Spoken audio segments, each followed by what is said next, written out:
Bonjour à tous et un grand merci d'abord aux journalistes d'avoir répondu aussi nombreux et ce malgré le contexte que l'on connaît depuis bientôt un an. Bienvenue à la restitution des résultats du premier printemps des maladies inflammatoires chroniques de la peau.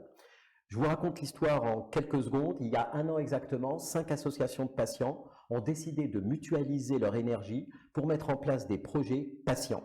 Une façon de mettre la notion de patient centricity dans la vraie vie, dans la vie réelle. Ainsi est né le printemps des maladies inflammatoires chroniques de la peau. Il a alors été décidé que chaque année, un thème serait privilégié. En 2021, vous l'avez compris, le thème choisi est stress et dermatose. Et je vous l'avoue, ça aurait pu être stress et conférence de presse pour vous dire la vérité. En un an, nous avons rédigé un protocole, nous l'avons soumis à un CPP, nous avons obtenu un avis favorable et le questionnaire a été diffusé par l'ensemble des associations, à leurs adhérents et à leurs relations. Pour mener à bien ce projet, nous avions besoin de l'expertise de 2 experts. Et je vous l'avoue, le choix s'est fait assez rapidement et il s'est vite imposé. Nos 2 parrains ne pouvaient être que le professeur Marie-Alette Richard de la Timone et le professeur Laurent Misery, qui ont immédiatement accepté. Ce choix est légitime pour 2 raisons. D'abord, ce sont d'excellents dermatologues et bien sûr, c'est bien plus que cela. Marie-Alette Richard, c'est elle qui avait été à l'initiative, lorsqu'elle était présidente de la Société française de dermatologie, à l'initiative de la géniale idée de mettre en place la plus grande étude jamais réalisée en France qui s'appelait Objectif Peau et qui a permis de déterminer et de donner les chiffres de prévalence et le fardeau des maladies en France. Laurent Misery, lui, a longtemps été président de la Société française des sciences humaines de la peau. Il est également l'auteur d'un livre que je vous recommande honnêtement, qui se lit comme un roman, qui est Votre peau a des choses à vous dire, édition Larousse, je ferme la parenthèse. Vous le savez aussi, chaque projet nécessite des moyens pour être mis en place. Nous les avons trouvés grâce à 8 partenaires que nous tenions à remercier sincèrement de la confiance qu'ils nous ont témoignée au tout début de ce projet, alors qu'il n'y avait encore rien de construit et que c'était vraiment une première, mais également je le tiens à les remercier surtout de l'intérêt qu'ils portent aux initiatives des associations de patients. Mais chez tous ces partenaires, vous savez, il y a surtout avant tout des hommes et des femmes avec lesquels on a pu discuter et qui y travaillent. Je tiens à dire merci à Jean-Michel, à Mehdi, Alexandre, Florence, Marquetta, Stéphane, Catherine et à Pierre. Je sais que chacun dans leur labo, ils se reconnaîtront et un grand merci à eux de nous avoir aidés. Je vais vous décrire très brièvement avec une première slide le projet. Dans ce projet-là, je vous l'ai dit, les associations de patients ont diffusé un questionnaire. La première des surprises que nous avons eues, 7273 réponses. C'est énorme. Et le questionnaire est encore en ligne. J'espère que nous atteindrons peut-être les 8000 bientôt. Nous observons dans cette étude un sexe ratio qui est de 70%, 30%, 70% en faveur des femmes. Cela peut s'expliquer de 2 façons. D'abord, on le sait, les femmes ont tendance à répondre plus fréquemment à ce type de questionnaire, mais deuxième chose aussi, il est vrai que nous avons souvent des dermatoses qui sont plus fréquentes chez les femmes que chez les hommes. Mais ça, chacun y reviendra quand ils feront ses présentations. Autre chose également qui est importante pour nous, c'est de voir qu'il y a une répartition homogène à travers toute la France et chaque grande région est représentée. Et ça, c'est important.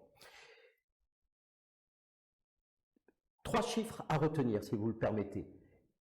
41% des patients estiment que leur dermatose s'aggrave. Je vous rappelle que ces patients ont répondu au questionnaire entre janvier et février 2021. 41% estiment que leur dermatose s'aggrave. On y reviendra sans aucun doute. Autre chiffre important qui me paraît de décrire, 61% se déclarent satisfaits de leur prise en charge. Version optimiste, 39% ne le sont pas satisfaits, mais 61% sont satisfaits. Et enfin, un dernier chiffre qui me paraît fondamental de décrire et qui peut nous alerter quand on connaît l'impact psychologique des maladies de peau affichantes, seulement 9% ont accès à un psychologue. Et c'est quand même un vrai problème parce que souvent le non-accès au psychologue est le fait que le psychologue soit n'est pas facile d'accès, soit surtout qu'il n'est pas remboursé. Et on voit que les choses bougent actuellement puisque les mutuelles ont décidé de prendre les choses en main.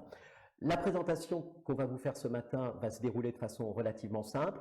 Marie-Alette Richard et le professeur Misery vont dire quelques mots d'introduction puisque ce sont nos parrains et une fois de plus, je les remercie très sincèrement au nom des associations. Ils ont toujours répondu présent quand on les sollicite. Et ensuite, chaque association va vous présenter à la fois son association et sa pathologie et les résultats obtenus dans sa pathologie. Je passe la parole à Marie-Alette Richard.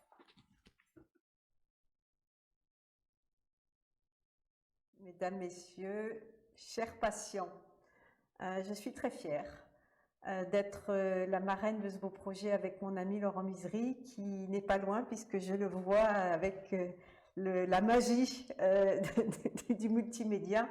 Et Laurent va bien entendu prendre la parole après moi. Ravie, heureuse et très fière d'être donc avec lui la marraine de ce très beau projet qui met en avant la nécessité de plus en plus évidente que les patients ont leur mot à dire dans la prise en charge de leur maladie, puisque nous sommes à votre service, vous les patients, et que bien entendu, la mutualisation des efforts, la mutualisation des demandes, la mutualisation des attentes est quelque chose qui est très important et l'union fait toujours la force. Donc 5 associations de patients, 7000 réponses à ce questionnaire montrent bien l'intérêt qu'il y a à nos chers patients d'exprimer leur point de vue, leurs attentes, et nous sommes là pour y prêter encore plus attention et améliorer leur prise en charge. Cette mutualisation des efforts, elle avait été effectivement, comme l'a dit le Dr Tayeb, l'objet aussi d'une expérience unique en France, qui était dans la dermatologie, le fait que nous avions réussi à avoir des données d'importance sur l'épidémiologie des maladies de la peau, et ceci, là encore, grâce au soutien d'industrie. Et je souligne aussi le rôle important que les partenaires jouent dans justement le soutien à ces démarches qui sont particulièrement prioritaires, là encore, pour faire comprendre à la population générale l'importance des maladies de peau dans le quotidien et l'importance de leur vécu et de leur charge. Donc, bravo à cette initiative. Nous sommes à votre disposition en tant que médecin, en tant qu'expert scientifique pour répondre à vos questions si vous en avez. Et je suis ravie de passer la parole à mon ami, le professeur Laurent Misery de Brest, qui va de son côté vous faire un petit commentaire sur sa vision des maladies de peau et de leur ressenti. Donc, très bonne réunion. Alors, bonjour à tous. Moi aussi, je suis très content d'être parrain de ce printemps des maladies de la peau. J'ai toujours été admiratif de la résilience des patients que je rencontre tous les jours face à des maladies cutanées chroniques, parce que les maladies cutanées chroniques altèrent très fortement la qualité de vie. Elles ont un retentissement sur tous les aspects de la vie quotidienne. Comme va le montrer encore cette enquête, qui a été assez loin, puisqu'elle a même posé des questions sur la vie sexuelle, et ça aussi, on n'en parle pas assez. Les maladies cutanées peuvent avoir un retentissement sur la vie sexuelle. Heureusement, ce n'est pas toujours le cas. Les maladies cutanées ne sont pas des maladies psychosomatiques, comme on l'entend parfois dire, et encore moins des maladies psychiatriques. Néanmoins, c'est vrai que le stress peut être un facteur aggravant ou déclenchant de poussée de maladies cutanées, ce qui est quand même quelque chose de bien différent. Et puis donc, les maladies cutanées, elles ont un retentissement qui va être, ou qui peut être, parce que ce n'est pas toujours le cas, très important sur la vie psychologique des gens. C'est un stress en soi. Donc, il est important d'en prendre conscience, aussi bien quand on est patient que quand on est médecin, mais aussi du point de vue de la société. Les maladies cutanées ne sont pas des maladies négligeables, bien au contraire. Et donc, il est important d'en prendre connaissance, en particulier grâce à cette enquête. Et donc, je laisse tout de suite la parole aux associations de patients qui vont nous expliquer les résultats très intéressants de cette étude.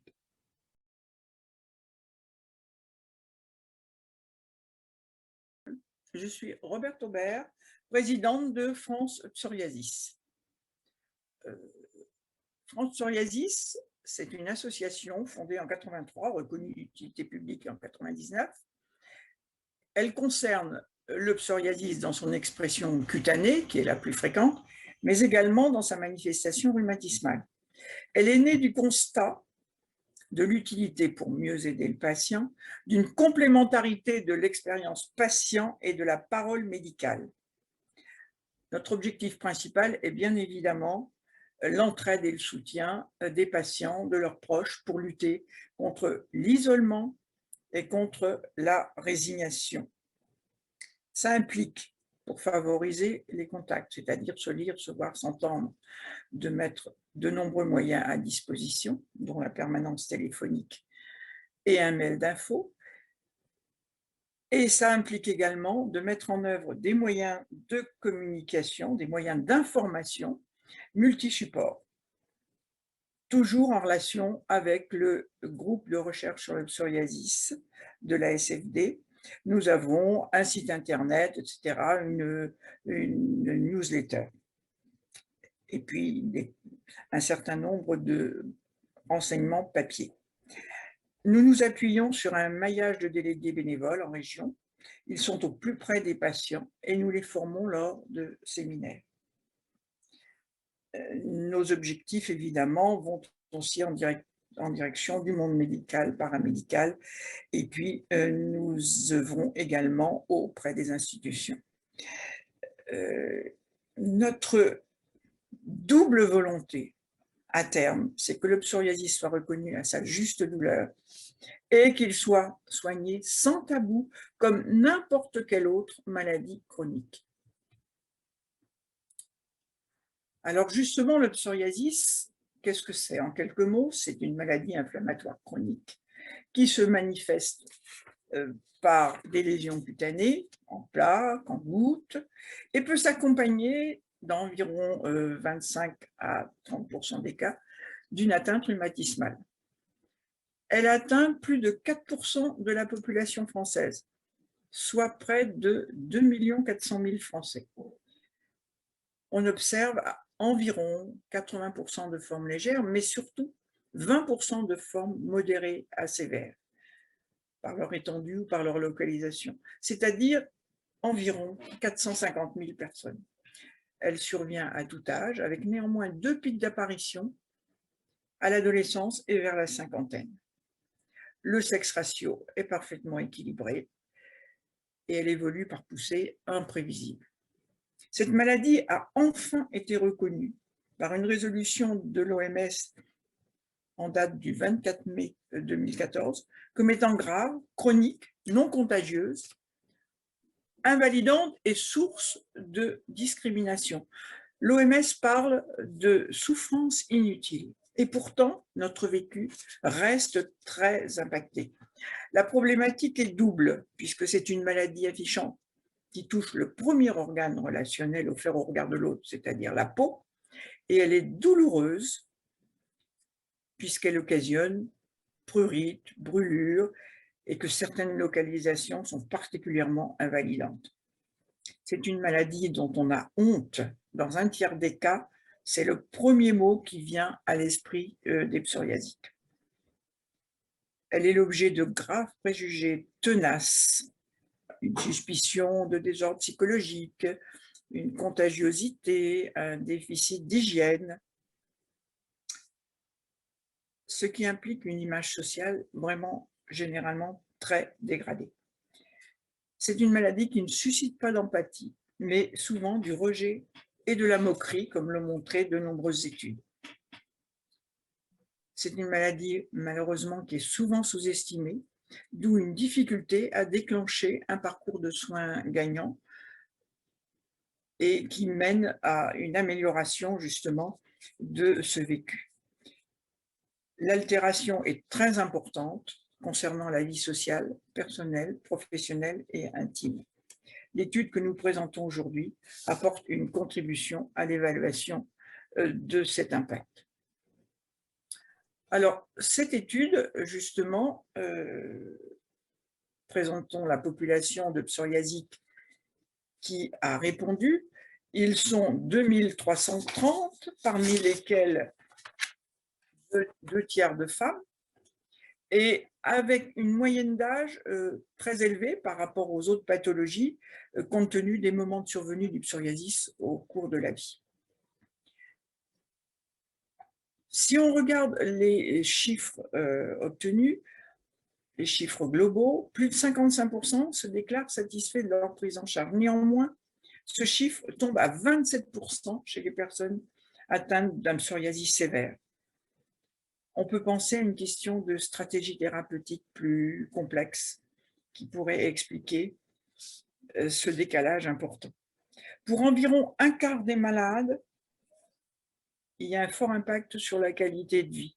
Et chez plus des 2/3, on décèle un état de stress non maîtrisé. Ces deux derniers chiffres sont des moyennes qui cachent en réalité des disparités importantes selon qu'on appartient à la population des psoriasiques sévères, modérés ou légers.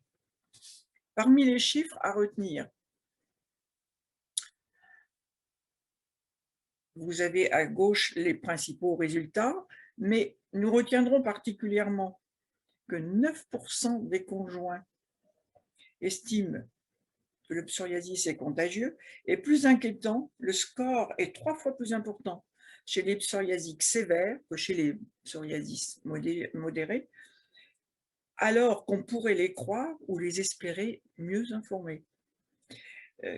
14,47% estiment que la dermatose diminue leur libido. Ils sont 3 fois plus nombreux chez les psoriasiques sévères que chez les légers. Et près de 12% estiment que leur dermatose diminue la libido de leur conjoint. Là encore, on a un ratio de 1 à 3. En fait, selon que l'atteinte est légère, modérée ou sévère, l'impact sur la perception personnelle, intime et sexuelle peut être multiplié par un facteur 3.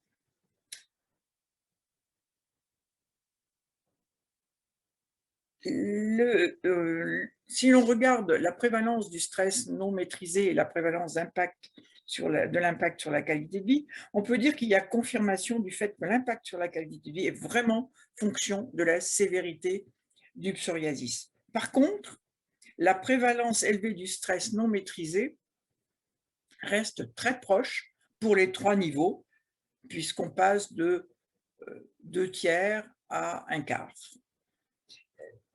En fait, la maladie génère un stress à peu près équivalent, quelle que soit la gravité.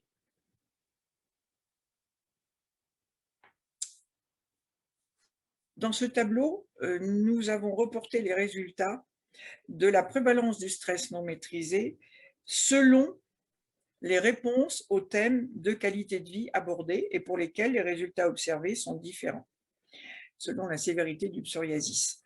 Par exemple, on a constaté que parmi ceux qui répondent non, le psoriasis n'entraîne pas de diminution de ma libido, ils sont néanmoins près de 70% à éprouver un stress non maîtrisé.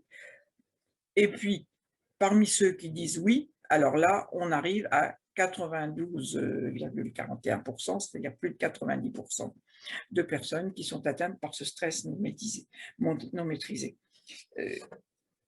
Néanmoins, les niveaux de stress restent très élevés, qu'on ait répondu oui ou qu'on ait répondu non. Donc, on s'aperçoit que, au finish, il y a un impact sur la qualité de vie sociale et sexuelle qui est très corrélé à la gravité du psoriasis, mais par contre, un état de stress généré par la pathologie, ses incertitudes, son image sociale, de niveau très voisin, quel qu'en soit le niveau de sévérité. Merci.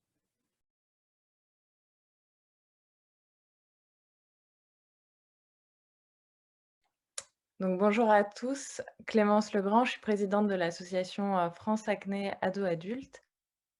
C'est une association qui a été créée en 2020 avec pour objectif de soutenir les patients qui souffrent d'acné, donc à la fois les adolescents et les adultes et également leur entourage, avec pour but du coup de pouvoir les informer, d'être un tiers de confiance pour eux, de défendre les intérêts des patients dans la prise en compte de l'acné dans les politiques publiques et notamment de faire reconnaître l'acné comme une maladie de peau qui peut entraîner un handicap au quotidien, notamment pour les adultes, et enfin d'améliorer le parcours de soins et la prise en charge.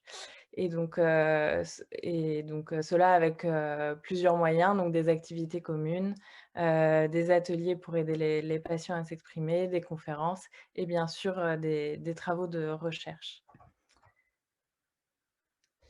Donc l'acné, c'est une maladie de peau qui est due à une inflammation des follicules, pilosébacés provoquant principalement donc des boutons.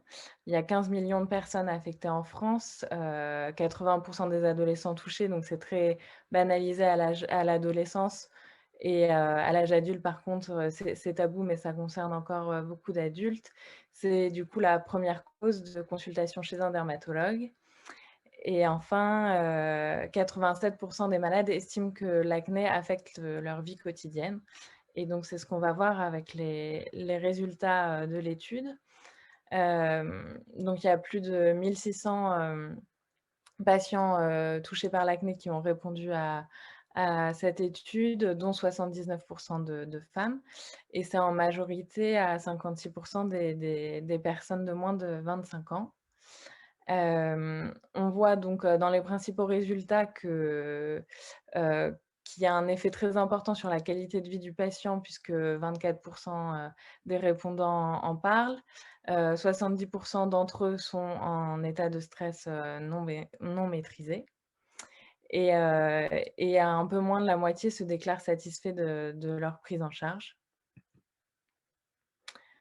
On voit aussi, dans cette étude que l'acné a un fort impact sur la vie intime, des patients et que des préjugés subsistent puisque du coup 80 estiment que l'acné pardon, 8 des conjoints estiment que l'acné est contagieuse.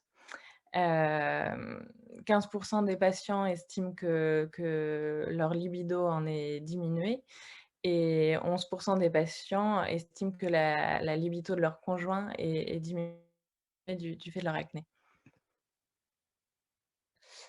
On voit ensuite donc, bien sûr en fonction des différents niveaux de gravité, de la maladie, que plus l'acné est sévère, plus elle va être importante, enfin plus l'effet va être important sur la qualité de vie, du patient et plus la prévalence, de stress non maîtrisé va être, importante chez les patients qui souffrent d'acné sévère.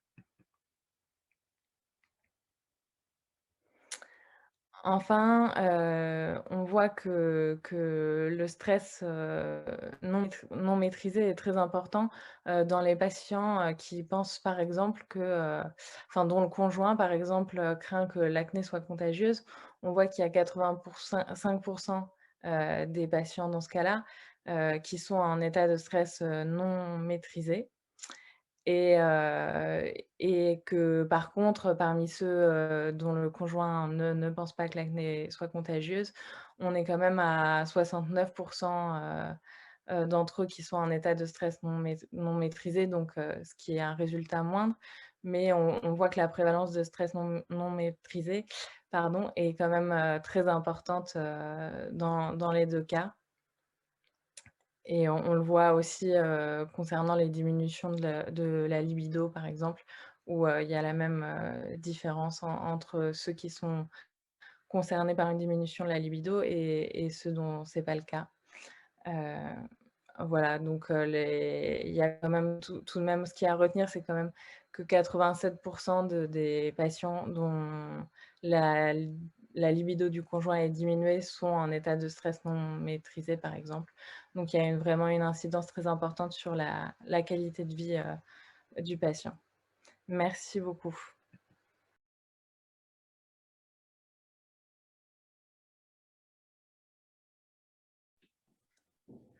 Bonjour, je suis Hélène Rénal, fondatrice et présidente de l'association Solidarité Verneuil. Solidarité Verneuil est une association lyonnaise créée en 2009 par des malades pour les malades atteints d'hydrosadénite suppurée ou maladie de Verneuil. Son rayon d'action est national grâce à un réseau de 12 correspondants régionaux répartis sur l'ensemble du territoire français. C'est une association de proximité qui intervient à chaque étape de la vie des patients. Solidarité Verneuil fonctionne sur la base d'un projet associatif précis. Premièrement, elle améliore la prise en charge en orientant les patients vers les médecins spécialistes au plus proche du domicile. Deuxièmement, elle va à la rencontre des malades pour mieux identifier les signes cliniques et aider à la réduction du délai diagnostique. Troisièmement, elle propose des espaces d'échange pour favoriser des interactions entre malades et limiter ainsi leur isolement. Et quatrièmement, elle accompagne les malades dans leur démarche administrative. Le rayon d'action de Solidarité Verneuil est multiple. Nous proposons des permanences d'accueil, des permanences téléphoniques, nous visitons les malades hospitalisés et à domicile, nous organisons des rencontres amicales, nous proposons un groupe d'échange dédié aux malades sur Facebook, nous mettons en place des manifestations de sensibilisation du grand public. On avait fait en 2019, en mémoire, un tour de France des capitales régionales avec un camping-car pour sensibiliser le grand public. Nous participons à des congrès, des forums, des salons professionnels et des journées scientifiques. Nous recueillons des témoignages de patients, des écrits, des vidéos, des documents audio. Enfin, depuis la pandémie, nous organisons des webinaires à destination des malades. On nous trouve sur notre site internet, page Facebook, Instagram, Twitter, LinkedIn, YouTube, Dailymotion.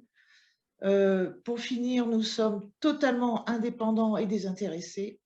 Nous n'employons aucun salarié et tous nos membres sont des bénévoles. Voilà, le malade est au centre de nos activités. Ce ne sont pas les malades qui s'adaptent à Solidarité Verneuil, mais Solidarité Verneuil qui s'adapte aux besoins des malades.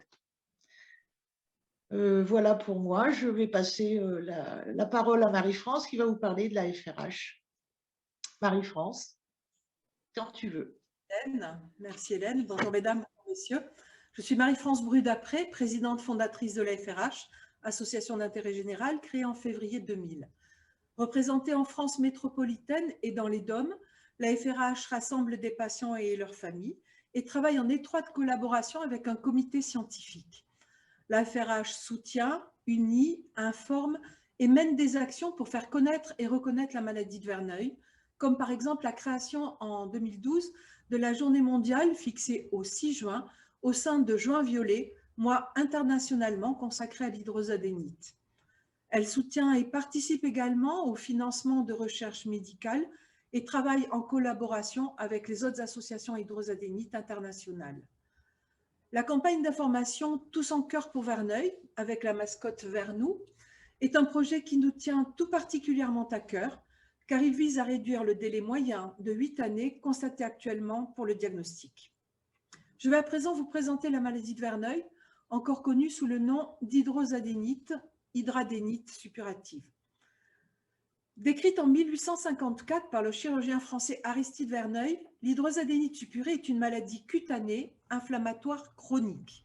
Elle se manifeste par l'apparition sous la peau de nodules douloureux, récidivants, évoluant vers la suppuration et la formation d'abcès.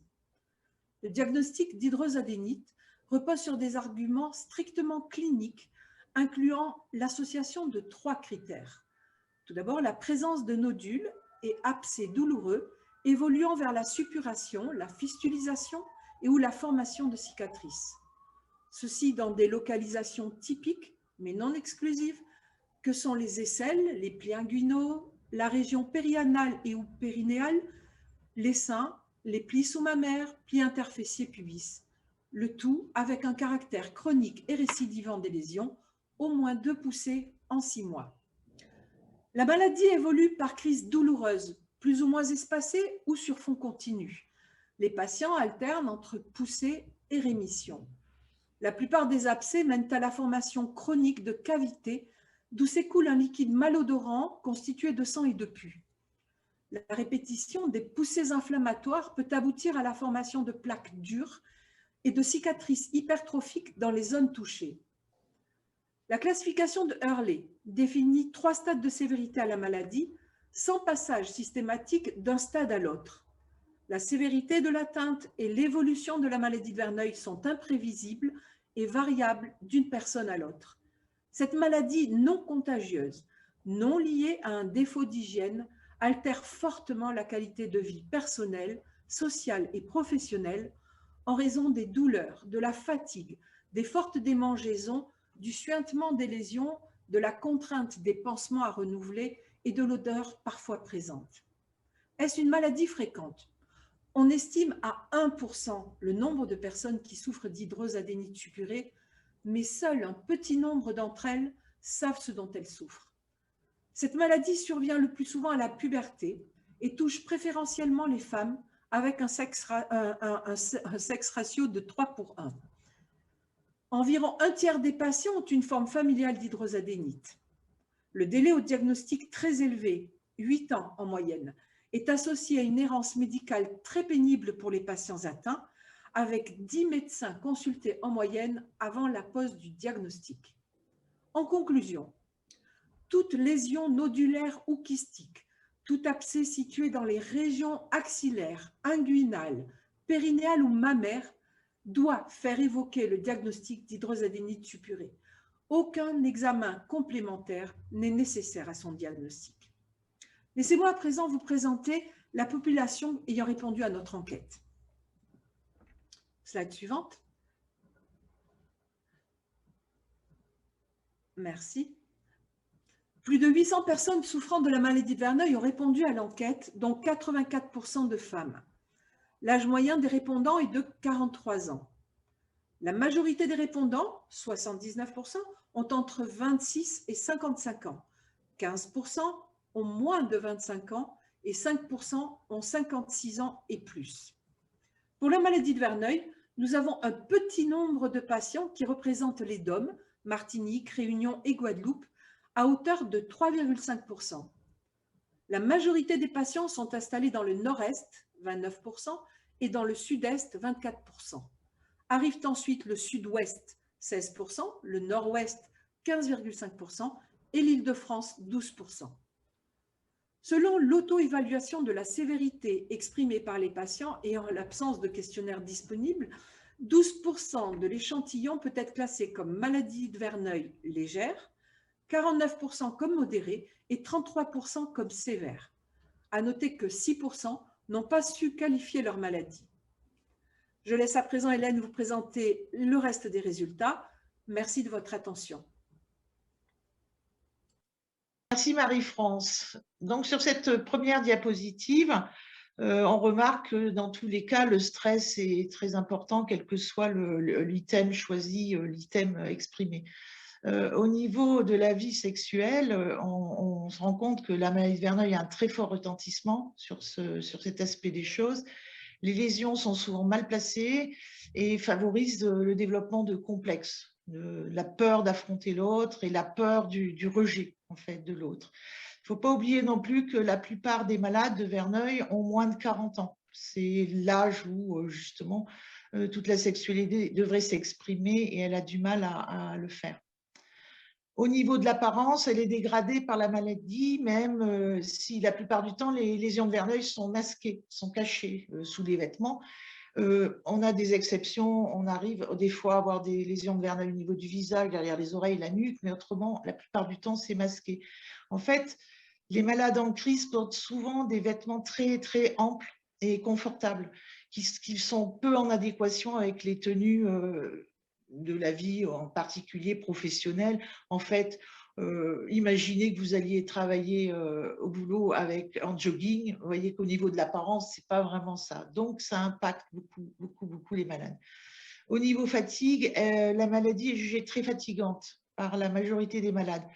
Elle est plus souvent due aux réactions de défense de l'organisme à l'apparition des poussées, mais également aux traitements qui sont souvent lourds, difficiles à assimiler, aux antidouleurs puissants, et puis au stress face à une situation quotidienne difficile à gérer sur le plan psychosocial, avec les relations avec l'entourage, la profession, etc. Donc, ce n'est pas simple pour les malades. Les démangeaisons, tout ce qui est prurite, c'est un symptôme qui est aussi courant. C'est fréquent que les malades nous en parlent. Alors, ce prurite peut venir des lésions elles-mêmes, soit des dispositifs post-opératoires, anté- ou post-opératoires, qui sont les pansements que les malades utilisent, soit pour protéger leurs vêtements, etc. Et toutes ces matières collantes pour maintenir les compresses génèrent, en plus des poussées, des lésions qui peuvent être un peu suintantes, ça démange, et c'est vraiment un problème aussi qui est bien souligné par les malades.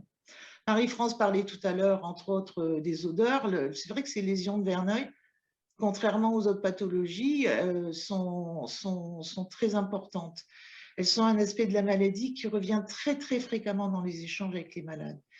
Elles sont la cause d'un isolement social important et les malades sont nombreux à sentir cette odeur particulière, même lorsqu'elle n'existe pas ou plus. Ça devient tellement entêtant, c'est quelque chose qui est tellement marquant, tellement fort qu'on a du mal à se débarrasser de cette notion. Ça, c'est vécu vraiment par les malades comme un traumatisme à part entière. Côté fièvre, on voit que la fièvre est un petit peu moins présente au niveau des résultats. La fièvre, ce n'est pas vraiment caractéristique de la maladie de Verneuil, même si elle se déclare plus ou moins fortement au moment des poussées. Elle peut apparaître aussi quelques jours à la suite d'interventions chirurgicales. Voilà, c'est pour ça vraisemblablement que le chiffre, le ressenti est un petit peu moins important dans ce cas-là, au niveau de la fièvre. Alors après, on a pour la diapositive suivante, on a la prévalence de stress dans l'échelle du Perceived Stress Scale. Je ne suis pas très douée en anglais, vous m'excuserez. Alors, ce qui est étonnant sur cette diapositive, c'est que contrairement aux 3 autres dermatoses, plus le niveau de sévérité est faible, plus le stress ressenti est important. Alors, peut-être est-ce la perspective de voir la maladie s'accentuer dans le temps. Peut-être aussi la difficulté de trouver le bon médecin qui connaîtra bien la maladie, donnera des informations rassurantes. Souvent, les malades sont un petit peu livrés à eux-mêmes avec des médecins qui disent eux-mêmes qu'ils hésitent, ils sont hésitants, ils ne savent pas trop quoi faire. Voilà. Donc, cette échelle peut traduire un petit peu tout ça. Au niveau de la qualité de vie, à l'inverse, on constate l'effondrement de la qualité de vie au stade les plus élevés de la maladie. Il faut rappeler que la maladie de Verneuil, c'est la plus douloureuse des maladies de peau et qu'elle impacte logiquement tous les aspects de la vie quotidienne, qu'ils soient familiaux, professionnels, amicaux ou autres. La prochaine diapositive, s'il vous plaît. Merci. Alors, on ne va pas revenir sur les points qu'on a abordés tout à l'heure, mais la vie sexuelle, l'apparence, la fatigue, le prurite et les odeurs, on en a parlé tout à l'heure. Au niveau de la prise en charge, la moitié des malades sont satisfaits de leur prise en charge. Ce qui peut paraître étonnant, étant donné le peu de traitements véritablement efficaces contre cette maladie. L'échappement médical est très, très fréquent chez les malades de Verneuil. On peut imaginer que le simple fait de rencontrer enfin un spécialiste, après des années d'errance, est ressenti comme une sorte de libération, un soulagement et donc une satisfaction, même si la prise en charge reste globalement décevante. Voilà ce que je peux dire sur ce document. Je vous remercie de m'avoir écouté. Bonjour, je m'appelle Stéphanie Méron, je suis la fondatrice de l'Association française de l'eczéma. Alors, nous avons créé en 2011 une association indépendante de patients pour nous rassembler et accompagner les personnes atteintes des différentes formes d'eczéma qui existent, que ce soit l'eczéma de contact, l'eczéma chronique des mains ou l'eczéma atopique dont on va beaucoup parler aujourd'hui. Donc, nos missions sont vraiment d'informer sur la maladie, soutenir la recherche, participer à l'éducation thérapeutique et défendre aussi les droits des malades. Donc, nous avons un site internet qui s'appelle associationeczema.fr, une web-série sur notre chaîne YouTube qui s'appelle La Minute de l'eczéma, avec la participation de patients et de professionnels de santé et d'accompagnants. Nous avons notre chaîne de podcast qui s'appelle L'eczéma dans la peau, que vous retrouverez facilement sur les différentes plateformes de téléchargement. Nous sommes très actifs sur les réseaux sociaux, d'autant plus la période a été très difficile pour nos membres à cause du gel hydroalcoolique et du port du masque depuis l'arrivée de la Covid. Donc c'est vrai qu'on a intensifié notre travail sur les réseaux sociaux. Nous avons créé une journée nationale de l'eczéma qui sera encore tout en digital le 5 juin prochain. Nous avons également un eczéma magazine et de nombreuses fiches pratiques, brochures, voilà, sur la maladie, à tous les âges de la vie. Alors, l'eczéma atopique est une maladie chronique de la peau qui est causée par une anomalie qui est génétique à la base. Cette anomalie est responsable de la sécheresse excessive et de la perméabilité de la peau.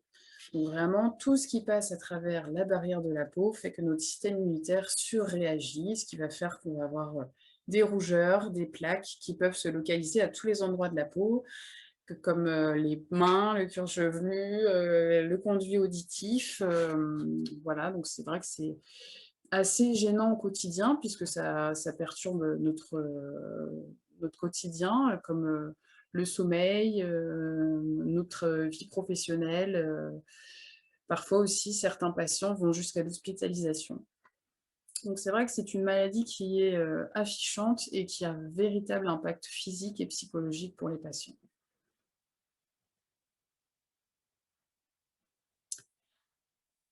Alors, concernant l'étude, de 2538 patients qui souffrant d'eczéma ont répondu à l'enquête. On remarque que 64% sont des femmes. Ceci est vraiment révélateur du sexe ratio sur la prévalence nationale, puisque nous sommes plus de femmes concernées par cette dermatose, 1/3 d'hommes pour 2/3 de femmes. Donc, la majorité des répondants ont entre 26 ans et 55 ans. Le POEM a été utilisé pour mesurer la sévérité de l'eczéma atopique et on se rend compte que les modérés sont un petit peu plus importants que les données nationales. En effet, on est plutôt autour de 20% pour ce qui est de la réalité. Alors, à la question « Qui suit votre eczéma ?» 45% ont déclaré qu'il s'agissait du dermatologue et 42% sont suivis par un médecin généraliste. Près de 3 répondants sur 10 estiment que leur eczéma s'aggrave, alors que 62% jugent qu'il ne s'empire pas et 11% reconnaissent ne pas savoir. À la question « Êtes-vous satisfait de votre prise en charge ?» 70% des répondants se déclarent satisfaits. Alors, on se rend compte aussi que pour 30% des répondants estiment que leur eczéma a un effet important sur leur qualité de vie, et je vous confirme, cette maladie a un très fort impact, que ce soit voilà, le sommeil, la vie professionnelle, même les activités, les relations sociales, tout devient compliqué lorsque la sévérité de l'eczéma augmente, tout s'aggrave. Donc le stress est largement présent parmi l'ensemble des patients présentant un eczéma, mais il est non maîtrisé chez 65% des patients qui se sentent dans un état de stress non maîtrisé.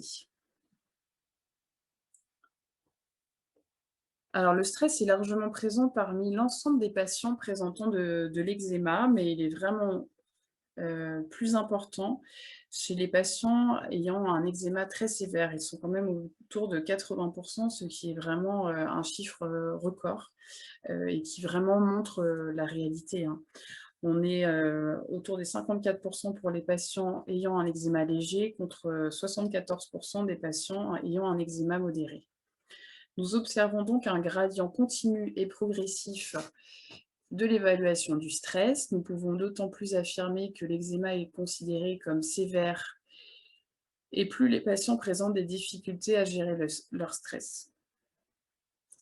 Le stress va vraiment aggraver une maladie qui est vraiment déjà présente chez le malade parce qu'il va moins bien dormir. Donc, c'est vrai que la peau va être plus sèche et donc le patient va être plus sensible aux démangeaisons. Cela entraînera à ce moment-là l'apparition de nouvelles plaques. C'est vraiment le fait d'avoir de l'eczéma qui influence la gestion du stress des malades.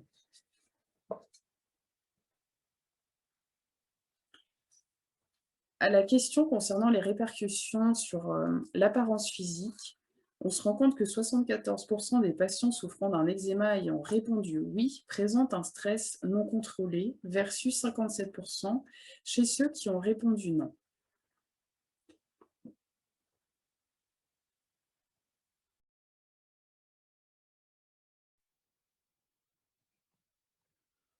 Bonjour à tous, donc je m'appelle Marie Chenet, je suis psychologue clinicienne spécialisée en neuropsychologie et on m'a demandé aujourd'hui d'intervenir donc lors de ce printemps pour vous évoquer comment éviter le stress et comment y faire face.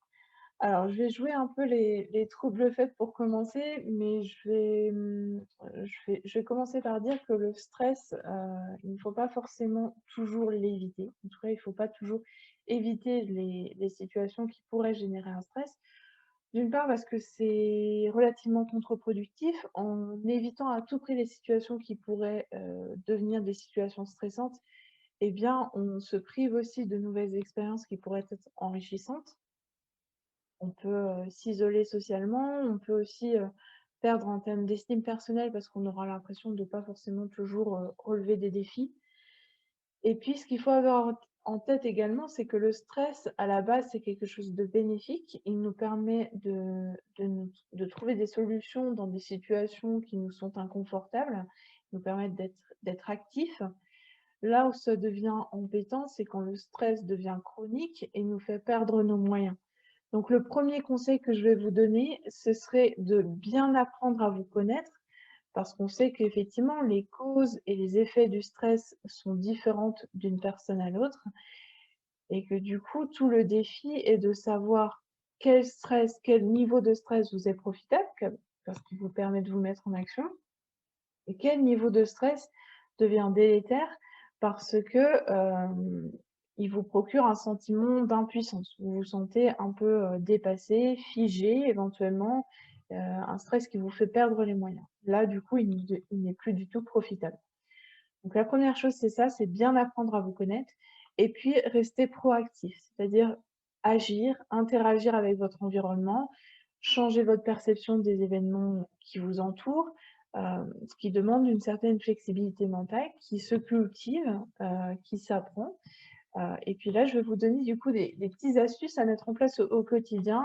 Vous verrez, elles sont relativement simples quand même à mettre en place et elles demandent pas des moyens extraordinaires. Donc donc la première solution à mettre en place, c'est tout d'abord d'organiser vos journées. Effectivement, on sait que garder un rythme, avoir conscience du temps qui passe dans une journée, se sentir, capable de produire, dans la journée. Alors j'aime pas forcément le terme produire, productivité, j'entends par là que vous devez simplement vous sentir, acteur, sentir que vous avez le contrôle des choses. Si, votre intention, c'est de passer une journée à vous détendre, si à la fin de votre journée, vous êtes détendu, c'était pour moi une journée productive. L'objectif, c'est vraiment, voilà, d'avoir ces petits objectifs-là et de s'y tenir. Donc c'est ça, organiser vos journées. Pas forcément être productif, mais en tout cas, à partir du moment où vous vous sentez bien à la fin de la journée, vous sentez que vous avez fait ce que vous deviez faire, c'est parfait. Maintenir des horaires de sommeil appropriés et stables, c'est important également de garder ce rythme-là. De s'exposer aussi à la lumière naturelle pendant la journée, c'est important. C'est le retour de printemps, donc il faut en profiter. Pouvoir équilibrer et diversifier votre alimentation, c'est important également. Éviter au maximum la consommation, d'alcool, de tabac, d'autres drogues, qui peuvent avoir aussi un effet sur le stress, à la fois en termes de cause, mais également en termes de conséquences. Maintenir une activité physique, on connaît, hein, tous les effets positifs du sport sur le stress de par la libération d'endorphines, donc maintenir une activité physique même, voilà, ça va pas forcément, enfin, vous n'avez pas à faire un marathon tous les jours, mais juste, voilà, suffisamment d'activité pour vous sentir bien, c'est important. Alors d'autres petits conseils, donc maintenir les liens, effectivement, partager vos ressentis, partager, vos émotions, échanger aussi sur les solutions que vous pouvez mettre en place vis-à-vis du stress ou vis-à-vis d'autres choses, c'est important. Maintenir le lien, c'est aussi, bah, se distraire, se changer les idées, avoir un sentiment d'utilité sociale, avoir un sentiment d'appartenance à un groupe, c'est quelque chose d'important. Je vais inclure là-dedans aussi faire verbaliser vos enfants, utiliser au maximum, les aider à mettre en mots leurs difficultés pour qu'ils puissent résoudre leurs problèmes, de façon réfléchie et moins dépendante des émotions, moins dépendante du stress. cultiver la détente, ça c'est le point sympa des petits objectifs, mais vraiment cultiver les moments de détente, les divertissements dits futiles, les temps de méditation, de contemplation, la lecture, les jeux, vraiment prendre du temps pour vous, ça c'est important. Et puis, bah, se projeter dans l'avenir, avoir des projets, développer des projets à court, à moyen, à long terme, avoir vraiment cette intention voilà, de changer les choses. Alors, ça peut faire partie des petites habitudes que je viens de citer, mais ça peut être des projets tout à fait personnels, ça peut être, aussi des projets qui vous intègrent un peu plus dans la société, faire du bénévolat, changer vos habitudes en termes d'environnement, passer plus de temps avec ses enfants. Tous ces projets-là, toutes ces habitudes-là, sont bénéfiques. Et puis finalement, pour les moments où vraiment vous vous sentez, dépassé par les événements, où vous n'arrivez plus à gérer vous-même votre stress en ayant une hygiène de vie, adaptée, eh bien, il ne faut pas hésiter aussi à demander, de l'aide d'un professionnel de santé qui saura vous proposer des solutions, des traitements, qu'ils soient médicamenteux ou non. Voilà, donc je vous remercie pour votre attention.